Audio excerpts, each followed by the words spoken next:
He said, I read your book. I love that quote that mistakes and failures become wisdom when they're combined with energy and the power to change. Gen Z is not so much into work-life balance. They're into blending it all in together. I don't want to work here and play here. I want to come in and feel fulfilled at work, and then I want to feel fulfilled at home. And the problem is... Welcome back to the C-Suite. Always glad to talk with great people. And this guy is someone I've known a long time, maybe close to 30 years. David Day, the owner of the Day Group, one of Louisiana's best marketers, actually one of America's best marketers. And now... That's the only reason I came, by the way, right there, to get those props right there. We can move on. He in some way found the time to write a book. I'm coordinating with your book today, by the way. Didn't plan that, but he's got the book. Now, the book is called The Marketing Gap, and there's everything in The Marketing Gap, from a story about the late, great Charlie Veluzzo to him quoting Harold Melvin and the Blue Notes, and even bringing Bain into perspective in this. So the book is about managing millennials and Gen Zers, but it isn't just about their role in the leader-employee relationship. It's also about the leader's role in dealing with Gen Zers and millennials. But you were telling me a story before we get into the book that we did television last week. You did the TV show downstairs, and you got a chance to watch it with your family. I did, yeah. And you were telling me how your dad reacted. Really fun, I love that. I had my dad in town. He hasn't been at my house. He hasn't been to my house in years. He lives in northern Arkansas. He's 87 years old. Came into town to visit with us. Both my sisters were in town. One of my sister's husbands with us, and so it was a big family gathering, and we were able to pull it up on the big screen in the living room, and sat there for, I don't know, what was it, 8 or 9 minutes, 7 or 8 minute interview, and in silence. And afterwards, you could just tell my dad was just beaming. I love that. It was almost like he was like, okay, I'm done. But he's 87, man. He's killing it. What's better than making your parents proud? I mean, really. And even when you can do it later in life, that's the thing. When we get older, you don't even think about it because they're looking past us to the kids. Yeah. But when you can still do it, it's a great thing. And listen, they have a reason to be proud because it really is a good book, and it deals with something that is both the subject of water cooler fodder, but also the subject of a lot of consulting, a lot of internal auditing of processes, and that is managing millennials and Gen Zers. So before we get into the protein of the book, let me just ask, why did you want to write the book? Great question. I really set out to write a book about something else I'm very passionate about, which is branding and culture. I've always believed that a brand and culture are two sides of the same coin. The brand is the external facing, culture is the internal facing. So I set out to write a book about that because I've forgotten who it was that said that, if you can talk for an hour about something and you don't have to study, you don't have to prepare, but you can talk intelligently for an hour about it, that's your sweet spot, right? That's the thing that you really need to major on. Well, that's kind of what I was thinking is my sweet spot. And it probably still is, but what I learned in starting to pen the book was I was staring a problem right in the face and not identifying it. Over the years that I've worked with marketing teams, had my own for 22 years. Yeah. I was up to 11 people on my team at one point. And then, hired to help build other people's teams, my clients' teams, train those teams, reconstruct the teams, hire people to come in and join the team, et cetera. I realized as I was writing that the problem here is the gap between people like me that are hiring these talented new marketers and the new marketers themselves coming in, and there's just a giant gap. They don't think the same. They don't want the same things from work. They don't process information the same way. What do they want from work? So I believe that the younger generation, we call them Gen Z, and Gen Z right now is about 29 years old and down. Yeah. And then, once they're babies, they become Gen Alpha. But Gen Z is that 29 and down, into the early teens. I believe they want meaning and purpose. I think they're looking for meaning and purpose in life. And so when they get a job, they want a job that connects with their meaning and purpose. Okay. Versus you and I, when we went to work, we wanted to produce, and that's how we got meaning and purpose from our work. We got meaning and purpose from how we produced, from our work. They walk in with a sense of purpose and meaning, and they want a job that fits that. So they're trying to retrofit their job into their psyche, into their desires. That is so well said. I mean, I can unpack that for another 30 minutes because, again, we got a skill set to go to work, to produce, to then have the enjoyable moments that are the fruits of what we were doing at work. Yeah. Whereas they walk into work wanting that feeling. They want the serotonin release and all that stuff from the job. They live one life. Yeah. We came in and we said, we're going to do the work that we have to do so we can live the life that we want to have. Yeah. They're coming in and saying, I'm already going to live the life I want to have. Everything else needs to fit. Because they can piece so many things into a day. Like, they can go on a brunch festival one day a week, which is brunch is becoming a thing. And I despised brunch for most of my life, but I'm coming around. Not surprise me? So, yes, I'm slightly curmudgeon, but I think you're right about them. So, okay, on that point, see, there's so much to get to with Dave. So on that point, what happens if they walk in and in context to what you said, they want that. They want it to fit their purpose. Yeah. But they don't know what the purpose is. They just want it to fit a purpose. They're trying to find their purpose versus knowing what it is. And how do you navigate that? Yeah. It usually is going to come up in an issue. Now, let me just preface everything I'm saying by I am not a social psychologist. No. I'm a marketer. Right. But you've led teams. I've led teams. Yes. I've been doing this a long time. Yeah. And I honestly, I love Gen Z. Yeah. I raised 3 of them. My oldest is 28. My youngest is 25. And so they're right in that zone. And now they're going to be a little more old school because their mom and I we're kind of old school. So we put a lot of that into Same. it. But I think it's going to be more issues generated. You know the old stories. We've heard this for 10 or 12 years. Oh, Google is hiring people and Apple's hiring people over in Cupertino and they're doing beanbag chairs. Yeah.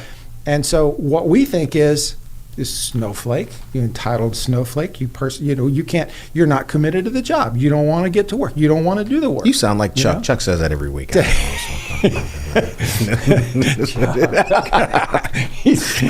going, I'm kidding. Was that a thumbs up or what finger was that? I'm not sure. I'm kidding. So we have this negative reaction when Gen Z responds in the way that says, "Hey, I'm about me time." Yeah. Millennials used to call it work-life balance. Yeah. Gen Z is not so much into work-life balance. They're into blending it all in together. They're not saying everything I should want to have work purpose. here and I don't want to work here and play here. I want to come in and feel fulfilled at work, and then I want to feel fulfilled at home. And the problem is, in my opinion, this is again, it's my book, so my opinion. Yeah. When we grew up, we had Little League Baseball. We had civic organizations, Boy Scouts, Girl Scouts, whatever. We had, church activities, youth groups, and all this kind. We had community connections outside of the cell phone. Yeah. We we didn't have that at all. We didn't have that. And it's unfortunate because our perspective can be skewed because we did not have to deal with this. Well, that's so right. Who's to say what we would have done in the same era? That's right. And we grew up getting some of those social needs fulfilled outside of work. In real human interaction. Real interaction, yeah. We had relationships that were street corner relationships that were valuable to us. If you wanted to talk with your friends, it was go outside or be on a team. Right. I'm just about to wrap up the Let Them Theory by Mel Robbins. And in the book, she talks about how our friend, the way we view friendships as young people changes when we're adults, because when you're between preschool or maybe kindergarten and college, if you go to college, you see your friends every day because you have to be in the same place. But once you get past school, everybody moves on. You just don't see each other anymore as much unless you live down the street. Right. But even though that may be the same with this generation versus ours, they're still interconnected. Yeah. No matter where they are. They're still connected. That's right. So I do want to get into this because I want to get into the protein of the book. So let's start at the beginning. You start telling a story about you and Charlie Veluzzo visiting a McDonald's council. He was over their national advertising council, and I didn't realize he was such close friends with Ray Kroc.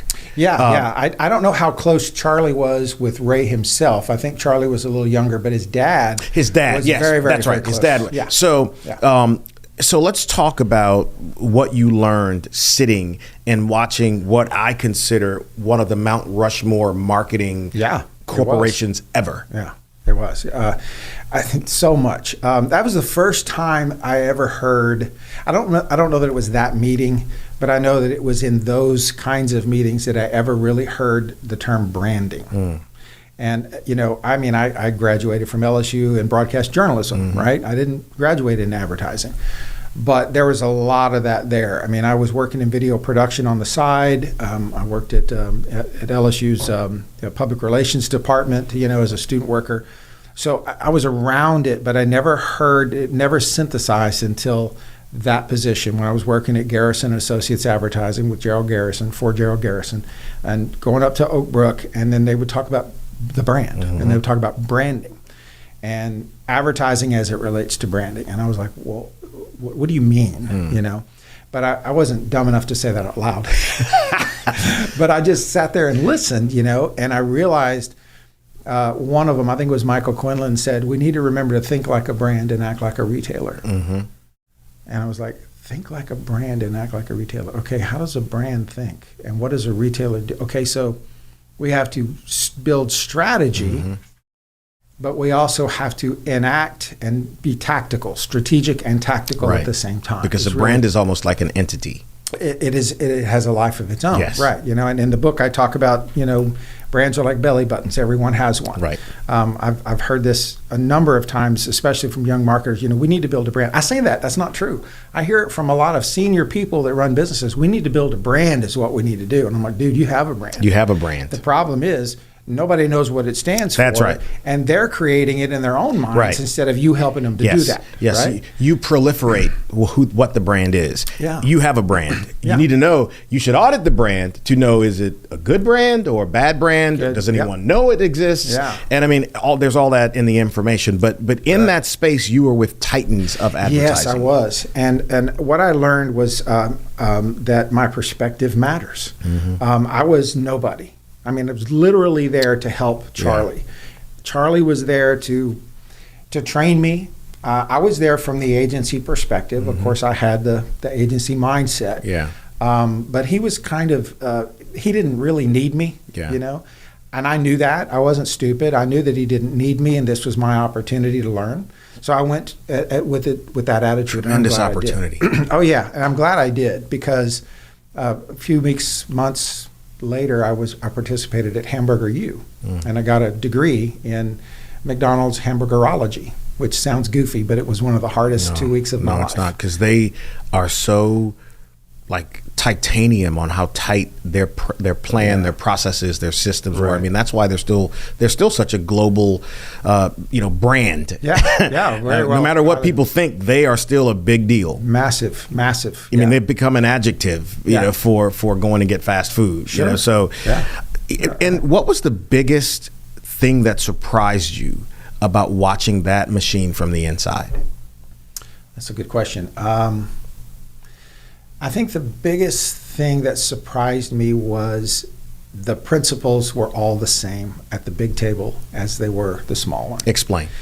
So we talked about trading day adjustment sales and fourth flavors, and we talked about food and paper costs and all these things that are very specific to the fast food industry. And we did a lot of detailed analysis, or they did, I listened, a lot of detailed analysis. But when it all came down to it, the bottom line was, what's going to make us money and what's going to represent our brand the best?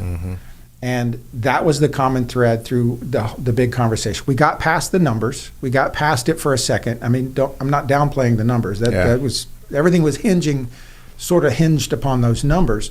As I mentioned in the book, it was top line for them and not bottom line for the owner operator. So that's why we opted here locally to not participate. But the same conversations they had at that big table were the conversations that we were having back in our co-op meetings in Charlie's office in Baton Rouge.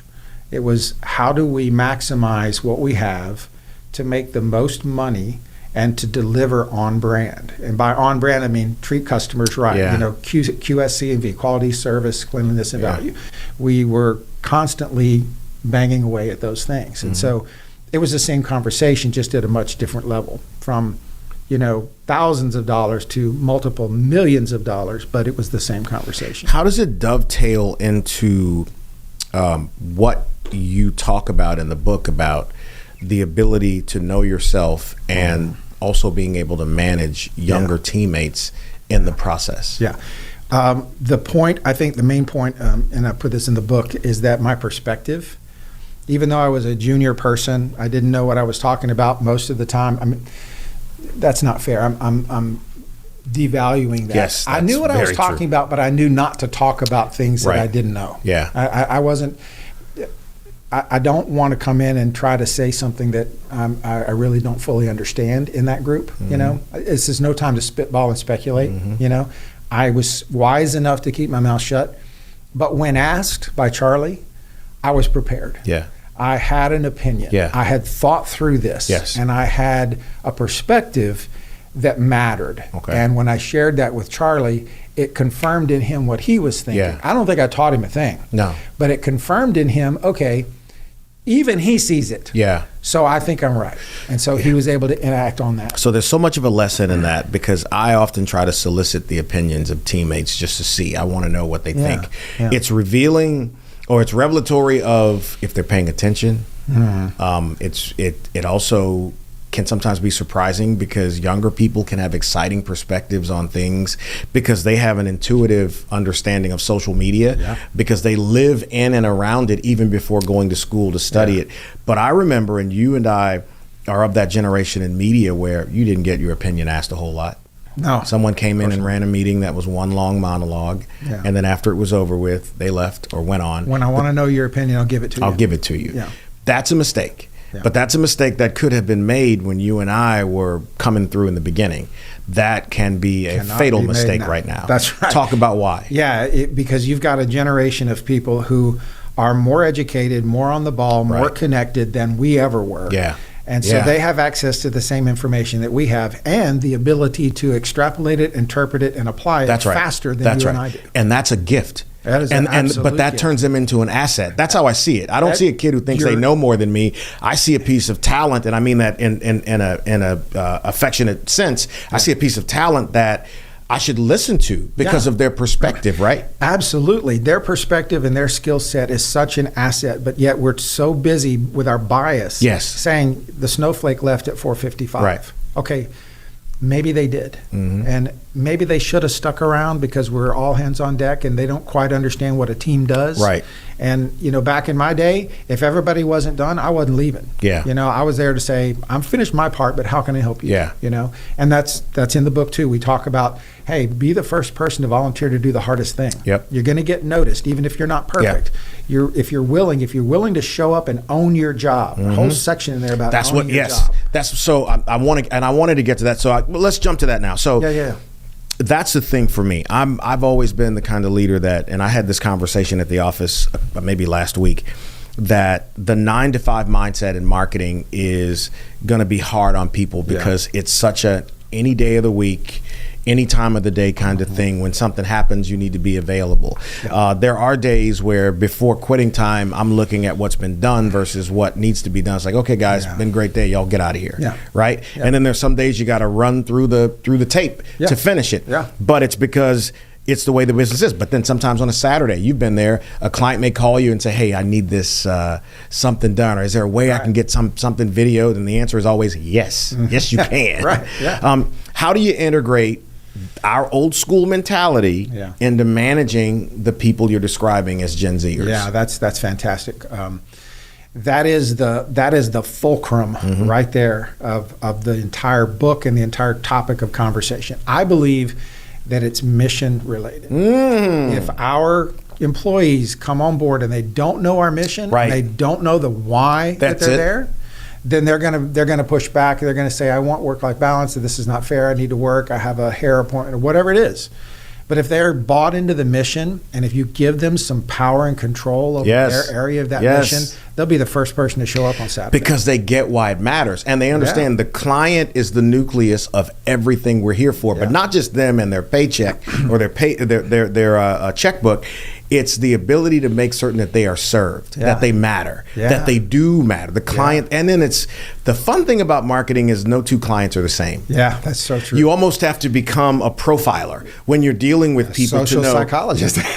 Well, because some are lax about some details, some are super anal about every detail, and they both matter. Both perspectives, and you're never offended.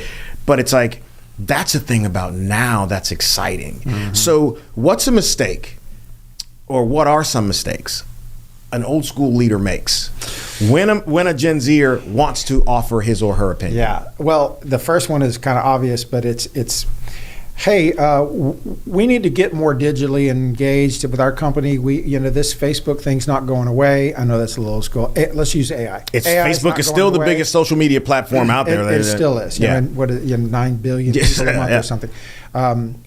We could use AI. We could say, AI is not going away. Let's get somebody in here that knows how to use it. Let's rock and roll. Let's get them on board, and let's turn them loose. Okay. Back in 10, 15 years ago, it was, hey, social media, get you in here, do the Facebook thing or the FaceTube thing or whatever. Go ahead and get somebody here to do FaceTube for us. And a year later, they're going, we're not making any money on that.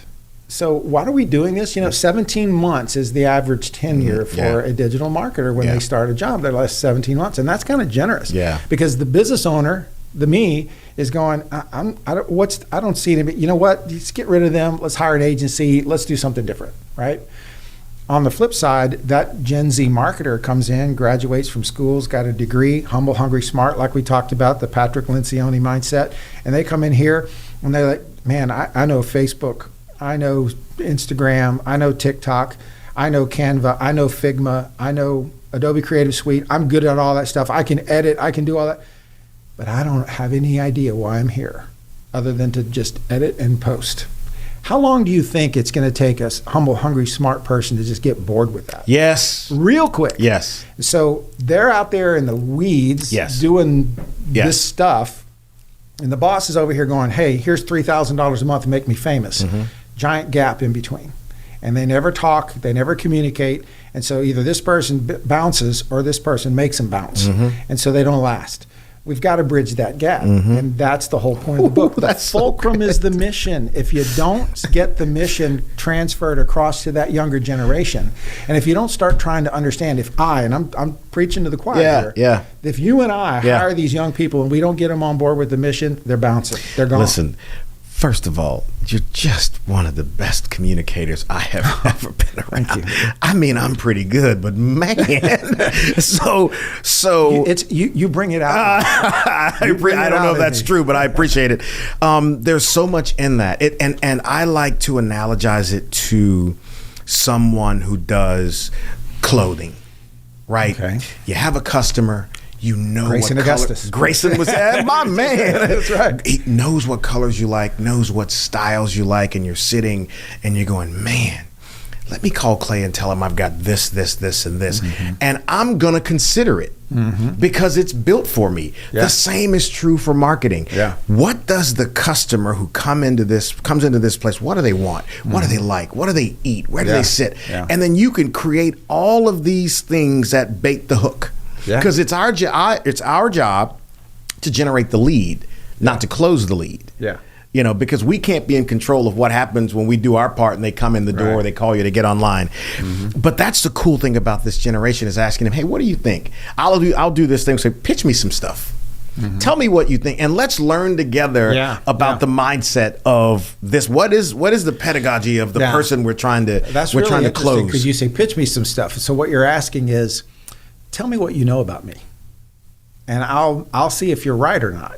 And then when you're off base, I'll actually chime in and correct you a little bit and help you along so that you can help me. So I want them to help you, the Jerry Maguire. I want them to get that get inside of the head of the client to just know what is or what isn't going to work. And we work through it together. So now, and then I spend a lot of time around clients, a lot of time, because I always want to be close enough to know what's going on. You know, it's relationships what we do. Oh, gosh, yes. So let's talk about, let's go back to the things for the Gen Zer on their side.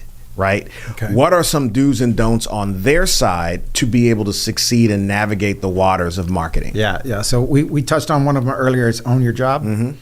A lot of times we don't really fully understand that as a younger person. We don't understand what you mean by owning your job. Right. I think finishing everything that's in front of you and then asking what's next is part of owning your job. And that's not natural. It doesn't. If this generation has not been raised on a farm, right? They've been raised on a phone, right? And so that's good too. so they come in the door and they're like looking to connect and they're fast and all that kind of stuff. And when it's done, they're like, okay, mission accomplished. Let's go home. Right. When owning your job says, wait, it's not task, it's not tactic oriented, it's strategy oriented. That's it. So what am I trying to do here? What is my job here? My job is to make that client more popular, more famous, more money, whatever it might be. That's my job. How does this apply to that? What can I do next? I have an idea. Let me go ask the boss. And when that person comes in and says to the boss, I have an idea for so-and-so client. What do you think about Clay? It could be the dumbest idea I've ever heard. That's right. But I'm like, good for you. Yes. Awesome. It makes you invaluable to the process. When you do that, which is what you want to catalyze. In my early days, and even now to a degree, I'll still call a client and say, hey, have you seen, I'll see an article in the paper. We talked about that in my office a couple of weeks ago. There was an article in the paper that dealt with a subject matter that applies to a client. And I'm calling him on the weekend. This is Sunday. And I still read the Sunday paper. And he was in Chicago. And when he got back, we talked about it. He's like, man, because it matters to me like it's my business. Yeah. And he can feel and see that passion. Your client sees and feels that passion. That is transferable. Yes. People like us, the bosses out there, we don't understand that this humble, hungry, smart generation is dying for that passion. They want that feedback. They want us to guide them and give them some boundaries and give them some guidance. That's the first thing is we just ignore them. We bring them in, say, make us famous, and then, there's this gap and they go away. Either we're disappointed or they are, or both, and it doesn't work out. Well, what would happen if we were to put our bias aside and stop calling them snowflakes and stop calling them entitled and start asking them, why do you feel that way? Start having conversations. I agree with that. Why do you feel that way about your job? Tell me more. Just use those 3 words. Tell me more. And they'll talk. They'll share with you what they think. And they'll probably come up with something that you've never thought of because they are smart. 9.9 out of 10 times. Give me your perspective on this statement. All right. That this is the smartest generation to have ever lived. And the context of it is, and let me qualify. I didn't say wise. Okay. Wisdom comes with experience and experiences. But smart is because their proximity to information is so much greater, and various forms of information is so much greater. So a young person graduating college now with a bachelor's degree, depending on the industry, probably doesn't have as much value now as that same bachelor's degree 30 years ago. Because there's so many levels to industry now than back in the day when we were coming through. I do believe in the brilliance of this generation. They just gravitate to you and I have to sit. Come on. How long does it take you to figure out how to use your phone when you get a new phone, David? A while. I mean, I have to go through a lot of mistakes. But if I ask my daughter, there you go. This is how it works. I still do. I still ask my kids. Because, and you know what? Here's the thing. I don't. You don't believe they're the smartest? I have to think about that statement. They may be the smartest generation, actually. But I know that because they've grown up with a phone in their hand, they're not just immersed in technology. They actually think like the technology thinks. That's true. The phone, the process of click here, click here, click here, that's how they actually think about life. Oh, yes. So they don't think about life in terms of the street corner relationships, be home before the street lights come on. They think about life, and everything they process is in the manner of how digital things work. Yeah. Their mind is a digital type of mind. And that's not by mistake, that's by design. When Apple designed the iPhone, they did it so that they're more closely connected to a human than a PC would be. Because the whole interface of Apple was created to be more humanistic, or more human characteristics. If this, then that is a formula. But let's put that in visuals, right? And so this generation has grown up. That's all they've known. Right. You know, I remember telling somebody, gosh, this was 20 years ago, hey, you know, you're the first generation to be born and you're with the ability to witness your own birth. And they're like, what are you talking about? I'm like, handycams, Sony handycams came out. And people are in the birthing rooms now going, hey, look, you're being born. And you can go watch your own birth. Well, anybody would want to do that is quite terrifying, but for a lot of reasons. Whether they should or not is a different topic. Yeah. Edit the video. Now we're in a situation where it's on your phone. Yeah. I mean, you know, you can not only witness your own birth, but you can know your blood type. You can know everything about it. Yeah. You can get everything is there. So they very well may be the smartest generation. I'm not sure. And I like what you said about wisdom. There's a lot of knowledge that they're absorbing. Right. And if that makes them smart, then I agree with that. From that perspective. I think that absolutely. I think there's so much more knowledge, and there's so many more green pathways for them to receive. And by them I mean Gen Z. They can receive it in so many different ways. They categorize it, which causes them to think like that, push this button, instead of processing through relationships and through how's he going to react when I do that? If I have something negative and I needed to say to you, I'm going to probably try to preface that. You know, the sandwich thing, say something positive, deliver the bad news, then say something positive, That's right? I'm going to think all the way through that. I'm going to be concerned all day about how you're going to feel. Right. I'm not saying that that Gen Z won't feel that way, but Gen Z thinks differently about that conversation. So the other side of the coin to them, me believing that they may be the smartest generation, is that they are the least humble generation that it's ever walked the planet. Humility is not something a lot of. Now, I'm not saying universally. I got a young lady in here right now who interns with me, and she's a great reflection of how she was raised, based on how she carries herself. You know, like the old saying says, you tell people about what house you live in by the way you act when you're outside of it. Nice. And but they're not that humble. Like they'll say and do anything. And look at social media. It's like it's all about putting that foot forward. Right? Yeah, it's like for us, it's even the whole creating the facade of your lifestyle that has nothing to do with the reality of it is a thing that you and I didn't have to deal with. Yeah, you didn't have to do a photo shoot to make someone believe you were on an episode of some reality TV show. We just didn't have it. Yeah, but is that unfair? I don't think it's unfair. I've really never thought about it in those terms. Although, as I sit here, I'm thinking about a lot of the Gen Z folks that I said with. Humility. I said they're not that humble. I didn't call them arrogant. Just like, you know. But there is definitely what I have noticed is there is definitely a there's definitely a confidence and a directness that I've seen, a willingness to call something out. If it doesn't fit, which to a degree is fine. It's just how you do it. It can be refreshing. Yeah. But, you know, I've hired people, you know, as a consultant and a practitioner of marketing, if you will. I mean, I'm a fractional CMO, so I conduct the orchestra and I hire the players. Right.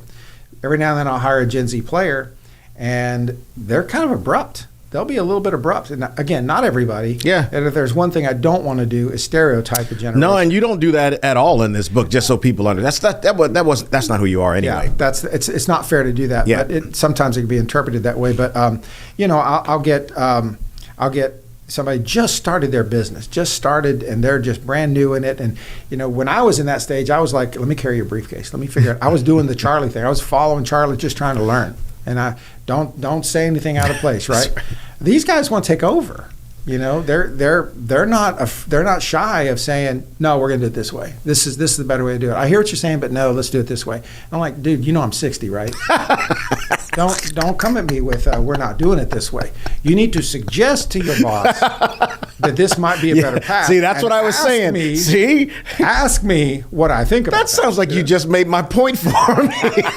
That's how I feel. Because that's exactly how it goes. Yeah. It's like you could have said that in such a different way and elicited such a different reaction. They don't see their boss the same way that we saw our boss. No, instead of one of those, it's like in the inflection. Instead of one of those, get the heck out of here, it becomes get the heck out of here. Yeah, exactly. Yeah, it's pretty. You know, a lot of the nuances of relationships have kind of taken a back seat. I don't want to say disappeared. Yeah, but a lot of the nuances of relationships have taken a back seat with the younger generation. Again, they think like an iPhone. Yeah. They process information differently. And the more that you and I can figure that out and play into that, I mean, what business owner would not want to extract and leverage the talent and the ability that Gen Z person has? Man, I can't do what they do. And they're a treasure trove. I sincerely, truly believe and excited that they're going to school to be trained in systems about technology that were developed when you and I were seasoned in this industry. That's right. Right? We had to learn after the fact. They're literally learning as they go. And if you don't see value in that, you're just not trying to win. I mean, there's so many ways that our young employees can help build our companies and our clients. Yep. And again, I'm speaking from an agency standpoint, like you. You know, our clients can benefit from their talent. Yes, we just have to be the responsible member in that because we're the mature members, if you will. Yeah, and reach out to them and cross over and bridge that gap. Yeah, and the way that we do that is we say, what are the issues? And on page 116 of the book, I've got a column in the middle that has some principles, and it says communication, vision, inspiration, transparency, mentoring, leadership, creativity, and motivation. And I know right now you're thinking, I don't know how he actually read that in that small type and without my glasses. Because I didn't try. I have marked stuff in this book and didn't bring my glasses upstairs. And I said, well, that ain't going to go over well because. So that's the middle column. And that's the fulcrum. Yeah. That's how we do it. That's the missional fulcrum. And then on the left is how the boss needs to handle it, and on the right is how the Gen Z person needs to handle it. And it's all about the mission. It's all about asking the right questions and bridging the gap and joining together on the issue. Where can people get this book? Amazon. Amazon.com. Go to my website at thedaygroup.com and it'll link you right there. $14.99. It's a steal. It's a bargain. I love Julio's forward in here, and Julio's a good friend of both of ours. He's the walking, talking Energizer bunny. He hits the ground on fire every day, and it's great. Yeah, I was very honored to when I was talking to Julio about it. I asked him as a favor to me, can you read this transcript? And it was not even the final transcript. He read the transcript, and I said, let me meet with you because I came prepared for 1,000 notes.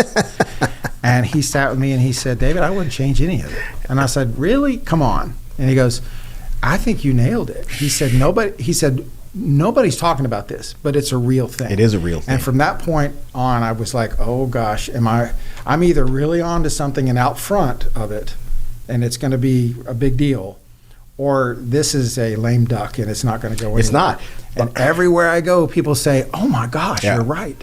You're right. Let me tell you, I just talked to a colleague of mine, actually a friend of mine, another business owner, who has just gone through so many Gen Zers. Wow.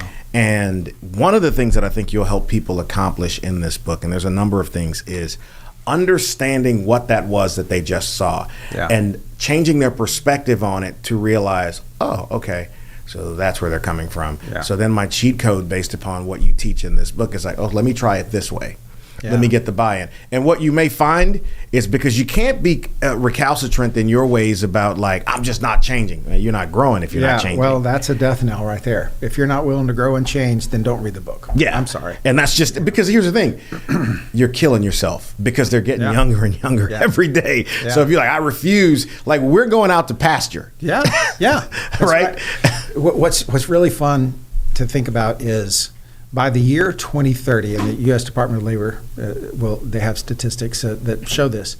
By the year 2030, 30% of the workforce in America will be Gen Z. 30, that's 1 in 3 almost, right? Guess what the fastest Chuck just growing, slammed his coffee cup down. Guess what the fastest growing generational segment in the workforce is? What's that? Boomers. Going back in? They're tiny. Yeah. But they're sticking around because their retirement didn't work out like they thought. The last 10 years have really kicked their butts, right? What happened in 2008, 2009 is still lingering in some people's portfolio. Absolutely. Right? And then we've had several of these little cycles. So a lot of these older employers are sticking around. The gap could be as much as 50 years between the people that are being hired and the people that are running the company, right? Also, they've got such wisdom that they're bringing them back. They retire, they go out for a couple of years, whatever, they bring them back as a consultant, and they're running departments. Yep. And so you're seeing the boomers stick around a little longer, and you're seeing these Gen Zers come in, and there's this giant gap. And what I'm afraid of is that we're not going to do anything about the gap, and it affects our pipeline, our leadership pipeline. Where's tomorrow's leaders? They're them. Let's invest in them like they're leaders. Man. Let's pick them off and say, guys, I want to mentor you. What intelligent human being that runs a company does not want such talent being leveraged for the benefit of their company and their clients? You would be nuts. I'm telling you, I told y'all how good he is. The book is so amazing. And Kamira, my intern in here, this has been like, for her, a master class watching marketing. She got offered almost a scholarship downstairs from somebody. Yeah. I need her luck today. Yeah. And then she got an inscribed book by you. I know. That's like, what kind of, and then he invited her to like be a part of some stuff going forward. Be on my Gen Z panel. Not bad, kid. Not bad at all. All right, David, for people who want to just follow David Day as an entity, where can they do that? Best place to start is my website, thedaygroup.com. Very simple. I've got a lot of different resources on the website. We've got a 7-point audit that we do if you're just interested in marketing services. But what I'm really doing and really think is the next best thing for after you read the book is to let me come in and talk to your team. Yeah. Let me come in and talk to your crew. Let me interview your team. Let me interview you. Yep. Let's find out where the gap is, and let me help you bridge that gap. I can do that as a consultant.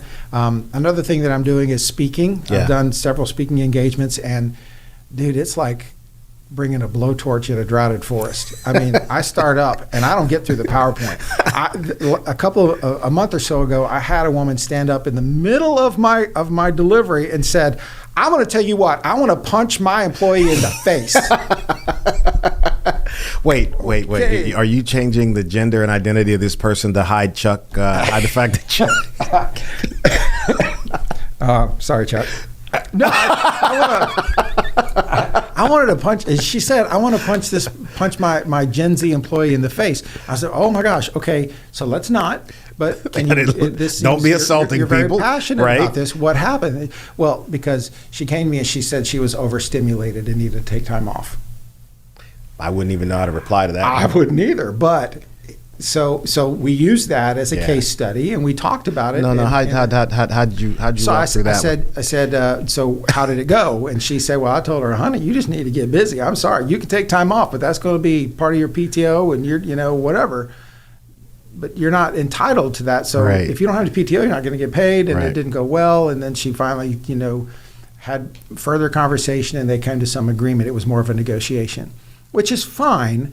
But that's not the answer. Right. The real answer would be, really, tell me about what do you mean you feel overstimulated? Well, I got this. Well, it sounds like you really have a lot going on in your life. Would you like to see a counselor? Because we provide 3 sessions for free to all of our employees. And did you know that the top 3 concerns for Gen Z and employment is mental health? Yeah. And that one of the top 3 concerns. Yeah. They're not shy about saying, I want counseling. There is courage in that. There is courage in that, especially when people are so disconnected and isolated and disjointed, and suicide rates are an all-time high. That's right. Young ladies are growing up with a phone, and they don't have a body image. They got body image issues. They got. I mean, you've raised daughters. I've raised daughters. I mean, it's horrible out there. So I guess what I'm saying is, as employers, as bosses, if we can ask the why question and create a conversation instead of just going immediately to you're a snowflake and you're entitled, we might discover that we can leverage their strengths and we can also help create a better human being, and they can help create one out of us. David Day, man, a master marketer. It's a quick read. Oh yeah, you can get through it, and I'm telling you, if you manage Gen Zers, it will become your cheat code. Again, the Day Group. Look, I do what David does, but I'm going to tell you, I don't do the scarcity mindset stuff that people do in so many places. I recommend calling this guy, bring him in, let him talk to your team, help you translate what your intention is to the talent in the space, and then come to some consensus on what's best for the customer. Because the customer is the king and queen of why we do what we do. That's right. We got to bridge the gap. It's called the marketing gap for a reason. Brother. And it's not just for marketers. Yeah. Any business. No, any business. I had a guy tell me the other day that he's not in marketing, but he's in IT. And he read it. And he goes, I'm using some of the principles that you wrote in here already. Today alone, I've had two people give me quotes from the book. They've come up to me. They said, I read your book. I love that quote that mistakes and failures become wisdom when they're combined with energy and the power to change. And I wrote that as one of the quotes, and they fed it back to me. That was very satisfying to me. I was like, hey, maybe we're on to something here. So anyway, I appreciate the opportunity to talk. Man, tell the family I said hello, brother. Tell your dad I said hello. Yeah. Shout out to Dad. Hey, Dad. Thank you for your vote of confidence and trying to raise me. You did a good job. You did a good job. Thanks to Chuck on the other side of the window, who caught a few strays in this episode of the C-Suite. But, again, I'm only kidding. See you next week.